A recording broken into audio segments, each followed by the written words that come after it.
ask Louise and Jeremy to introduce themselves in a minute.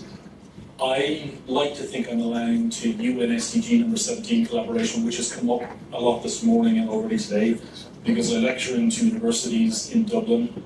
As Steve said, I have my own company and I represented RO. Well, I spent a long time in the IT industry, 38 years, working for the likes of HP, Dell, Fujitsu, ICL, and with VART, as I said, digital sustainability. So I've been around. Well, that's me. I'm just going to moderate. It's going to be about Jeremy and Louise. Louise, would you like to introduce yourself? I don't think I need to say much more. Louise Ellison, Head of Sustainability for a private company of North America, EQT.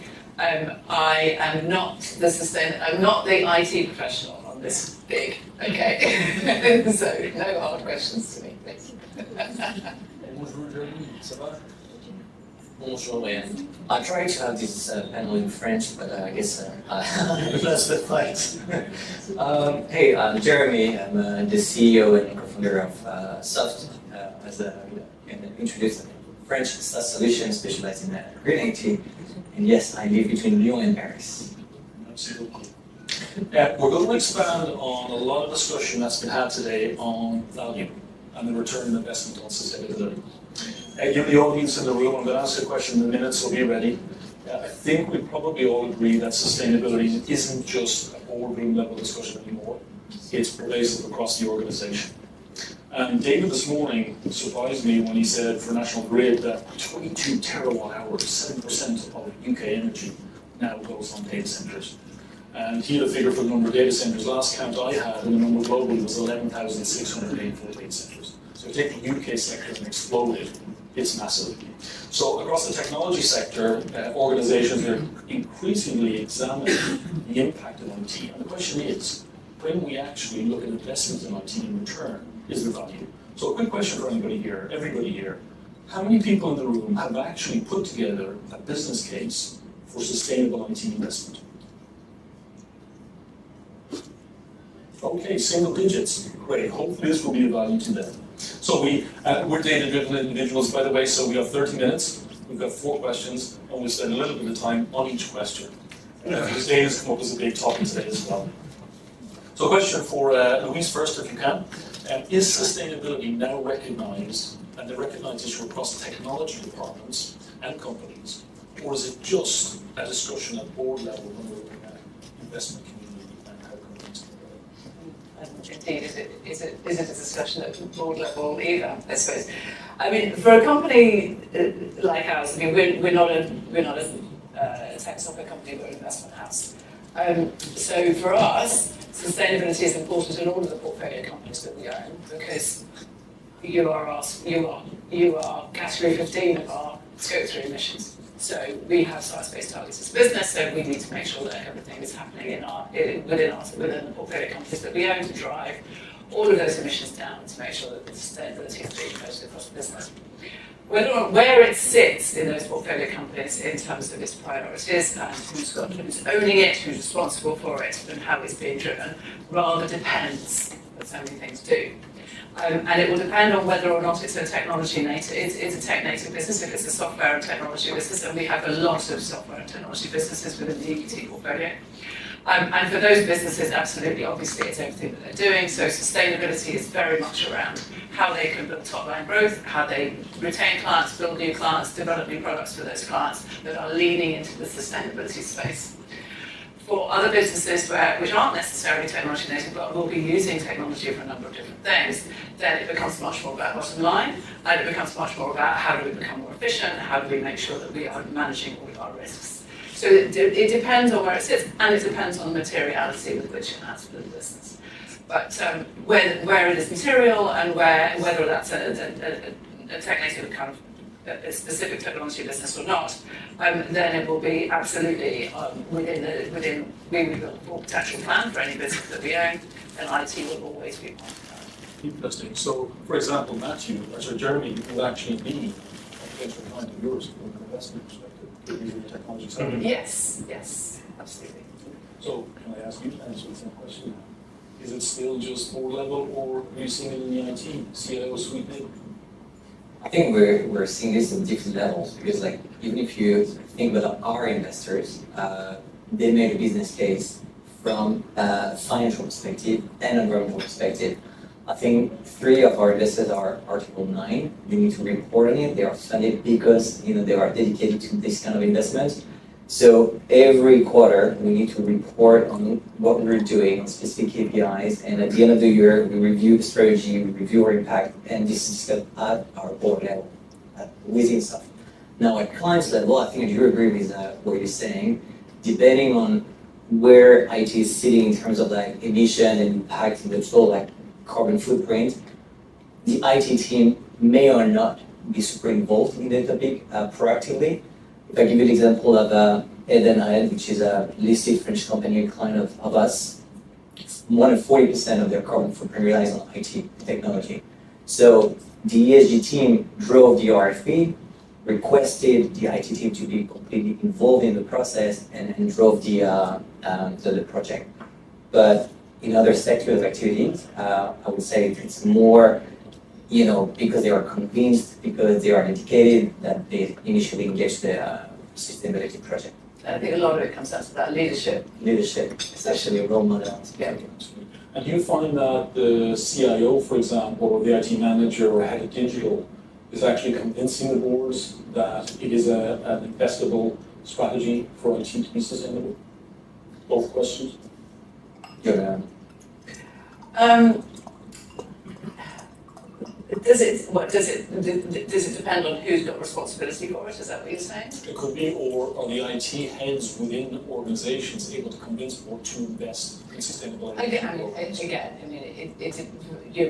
For a business like ours, where we're looking at portfolio companies, it depends entirely what's in the plans for that. You will have an investment thesis going in, exactly as the investors that within your company have taken that investment thesis going in, and there are expectations around the IT strategy, so that that determines who's going to be part of that conversation and how involved they're going to be.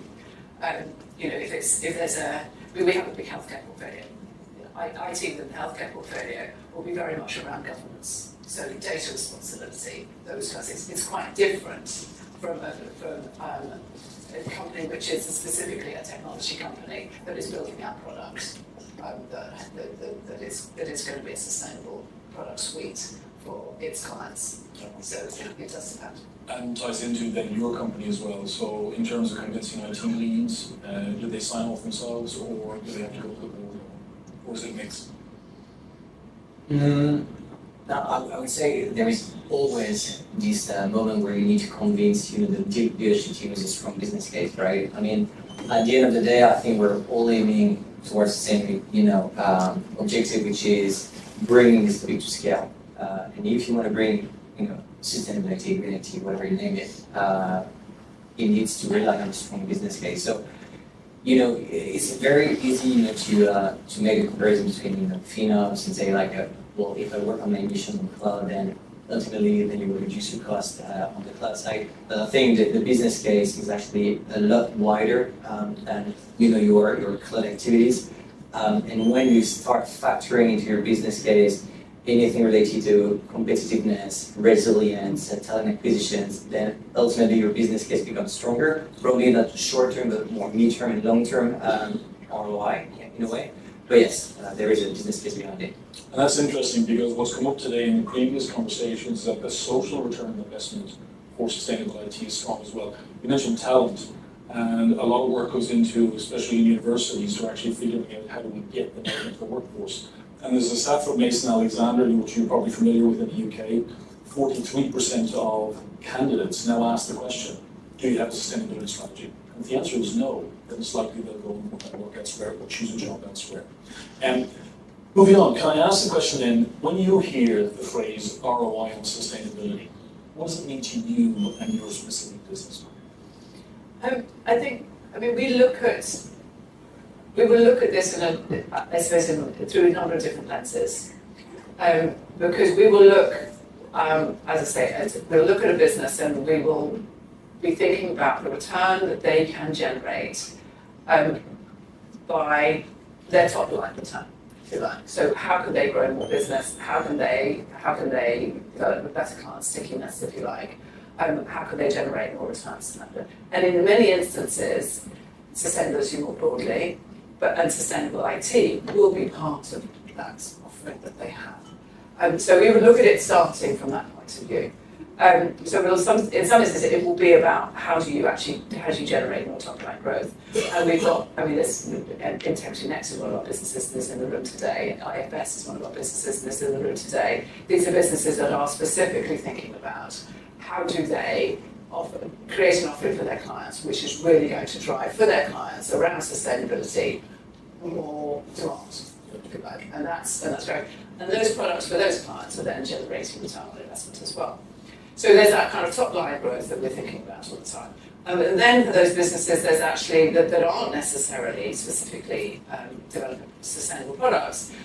They may well be in a space that requires sustainability as table stakes. Sustainable IT is about making sure that your governance is right, so that your data is secure. All of the things that go with that governance piece that comes with having a proper IT strategy in place. And then the third lens will be, how do we make sure that we are thinking about the bottom line and those savings that are made and the efficiency that can be driven through businesses. So it's too simple to say, is there a single sustainable IT strategy? There's a number of different ways for different types of businesses that you need to look at it. And that's very much how the kind of different lenses that we bring to the different businesses that we have. And when we were talking earlier, you mentioned also there's downstream potential savings and returns for their customers as well. Absolutely. So as I said, obviously for us as a business, our portfolio companies are in their category 15 within our scope 3 emissions, and we have to make sure that they're reducing those. For our portfolio companies, where they can, this goes to your point about us going on investing, for those companies that we're invested in, where they are then able to generate savings for the businesses that they are, for their clients, that's hugely important, because that's what we're trying to make sure that we set those businesses up to do. It's not just, it's scaling the approach. So yeah, it trickles on down. So their business case is actually a potential saving and bottom line benefit to their customers. To their customers as well. And I think, there's huge kind of just savings in terms of just for some of the products. I think that Integrity Next are pushing out are really saving their clients significant amounts of time just in analysing risk, for example, and being able to do that much more quickly to the products there. So there's immediate savings there. Very good. I know it's different company focuses when you're talking about your clients, but for you, what does the ROI and sustainability, specifically IT sustainability, mean? I think it's super easy to name the usual suspects like electricity efficiency or risk reduction or talent acquisition. I think there is one dimension in ROI that I love to mention, because to me that's the key of everything is the awareness of people. We tend to forget that that's probably the starting point of everything. You can come up with the best software ever, the best metrics ever, the best plan ever, but if at the end of the day, people still don't get it, if they don't know that from model A to model B, there is a time 100 difference between models and they don't understand what's behind it, you will never change anything, right? So I think even though that's the starting point of the journey, it still remains for me a strong KPI to monitor, like to which extent people that are within your company are engaged towards this topic. How can you measure the fact that they are embracing their new tools in a more sustainable, more reasonable way? That's a strong ROI when you can actually measure that is effectiveness. Interesting. And in fact, it ties back, if I can quote Katia from earlier, you mentioned this in your own panel discussion around making people aware, training them, and spreading the word around sustainability. It's critical for kicking off the journey. Yeah, I think that there is a phrase that I like to use within soft is, you don't know what you don't know, right? So just make it understandable, make it visible, and then you will start piloting. Thanks for that. Can I move on and ask, in terms of the organizations and where they're seeing the fastest measurable returns from IT sustainable investment? Jeremy, I'm going to stick with you on this one if I can. Yeah, so I guess it's a very smooth transition to the previous conversation. Again, there is always a strong link between carbon emissions reductions and cost reduction. So very often, at least within the soft product, we will help our clients to really see like, what if you migrate your workloads from A to B, what would be the gain in terms of CO2 and cost reduction? What if you extend the lifespan of your asset? What if you rationalize your application? So those are basically the usual, again, use cases that you will see from an IT perspective. But I think there is a more strategic and macro dimension to this question, which is like, some of our clients are knocking at our door because they're saying, look, we are answering RFPs. That's right, requests for proposals, tenders, saying, and 10 to 15% of our rate is on ESG. I am an IT provider. I except saying that I'm super committed and engaged, I have nothing else to demonstrate. How can you help me? So I guess this is becoming also now an angle of competitivity, to showcase that you are actually measuring and piloting your emissions, because even through RFPs, it's becoming a true leader. I have a second example, because I think this one is, we heard it in other panels that, you said it also in your intro, in some sector of activities, IT represents like less than 1% of the total carbon footprint. But there is this former CEO of Renault, we said even though IT represents less than 1%, the cost of building a car is at 40% software driven. The cost of building a car is relying at 40% on software driven. So that's clearly an angle of competitivity. Work on frugality, work on your margin.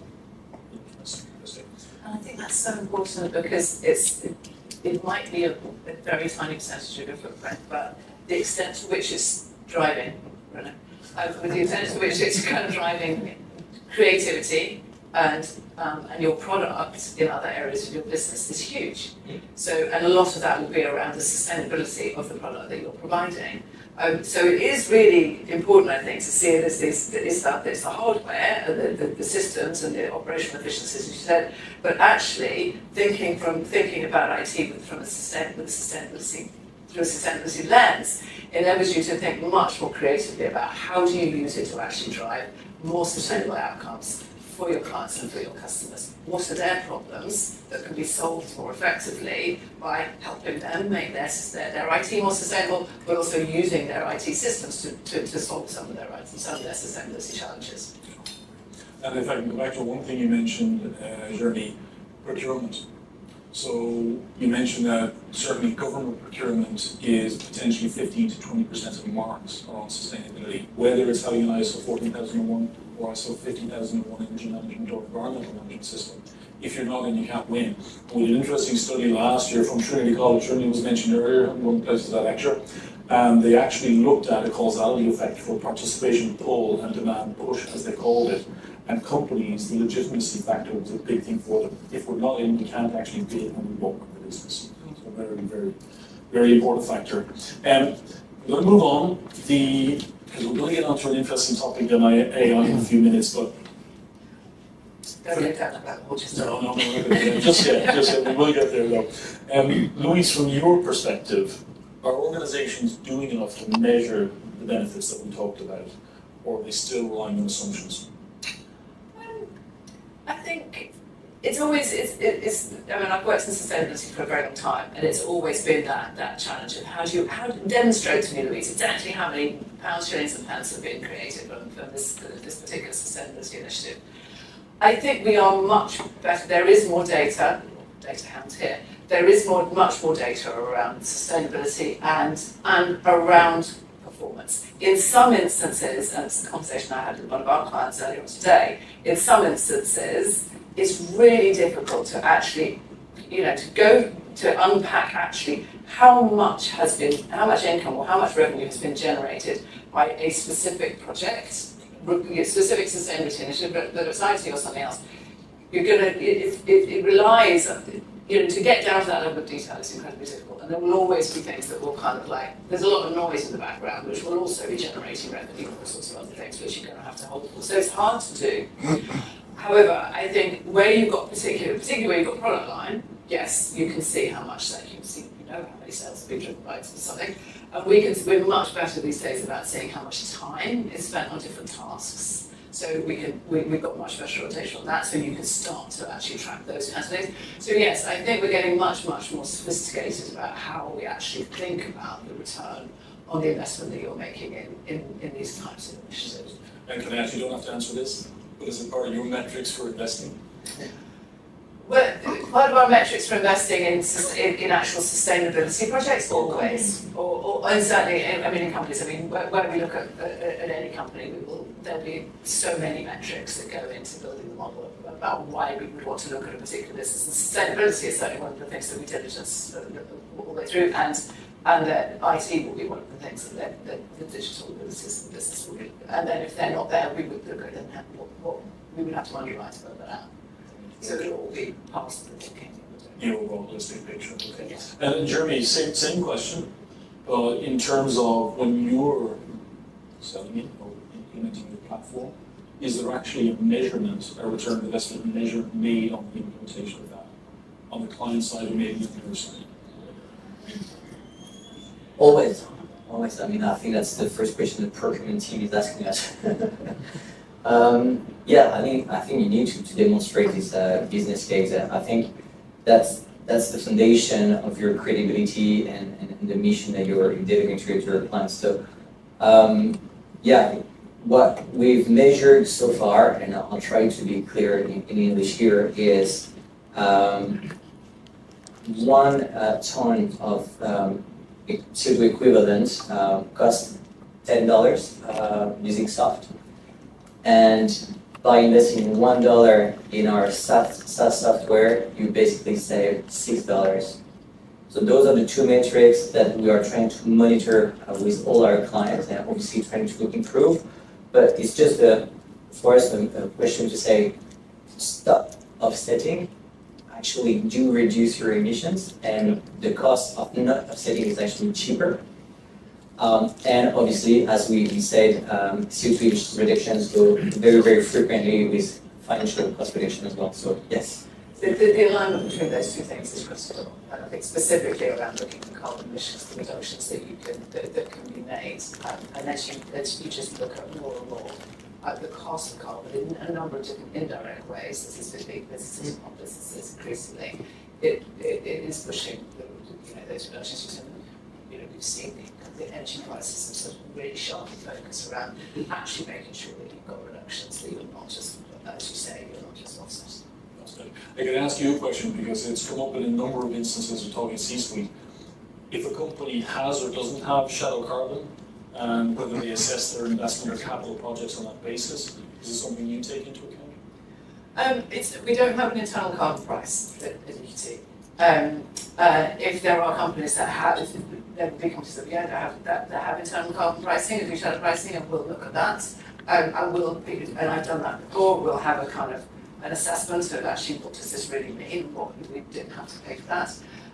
But it's just one of a number of levers that you can take, and fundamentally we will always look at a business and go, they're going to have to set science-based targets, so they're currently at this much, how are they going to get here, and how much is that going to cost as we underwrite for that before we go in.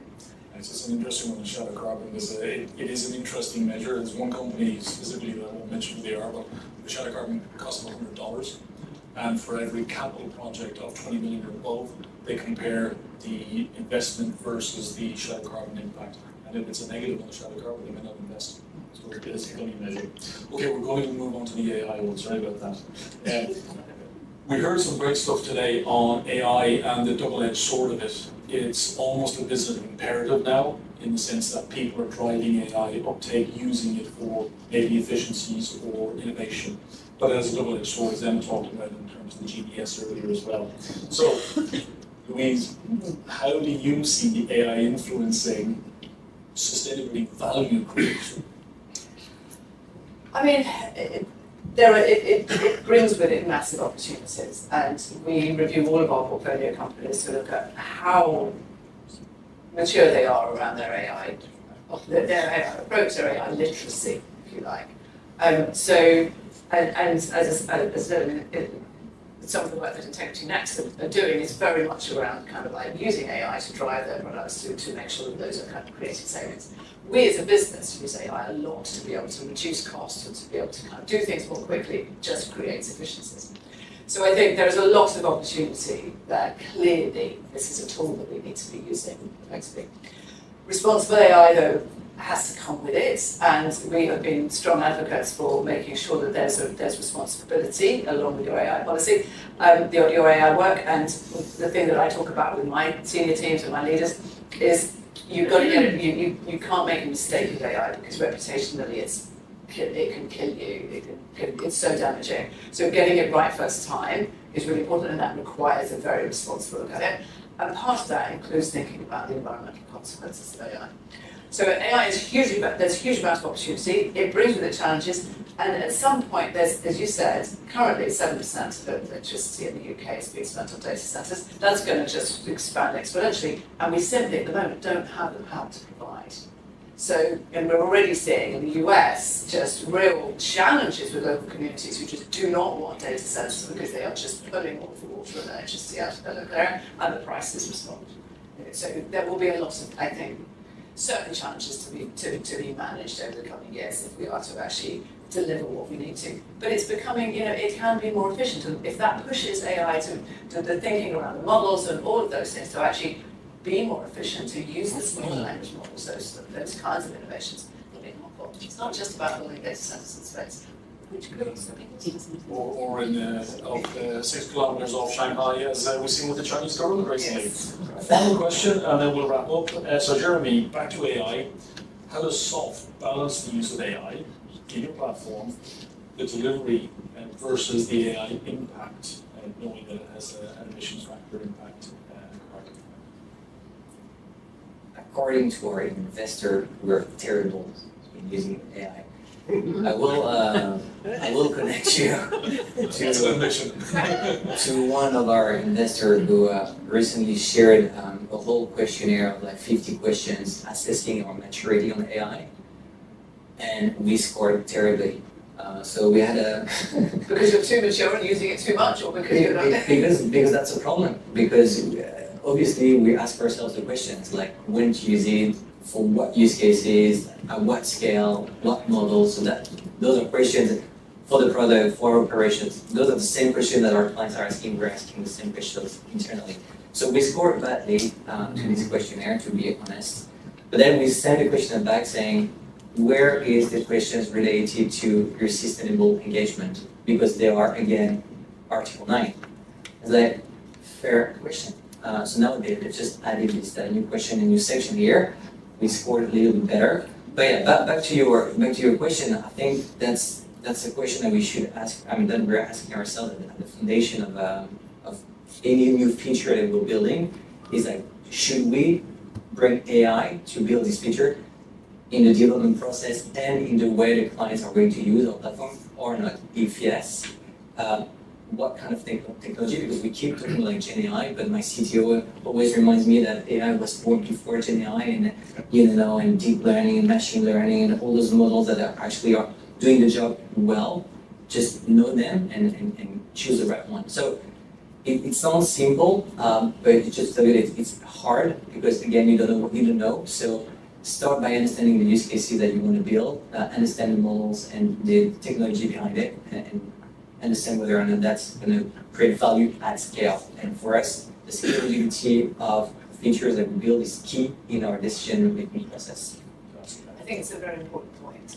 Is that kind of, in terms of maturity, I think at the moment there's a kind of like, you're only mature if you're doing it everywhere all the time all at once. But actually the maturity is thinking back, is this the right place to use it, and is it being done in the right way? Is this actually adding value to this particular solution? A great note to wrap up on. So we've had a great conversation on the return on investment on sustainable IT. We know that the revenue is a big thing, risk is a big thing. We've seen the social, but we've also seen the supply chain impacts both upstream and downstream. So thank you, Jeremy, and thank you, Louise. Thank you.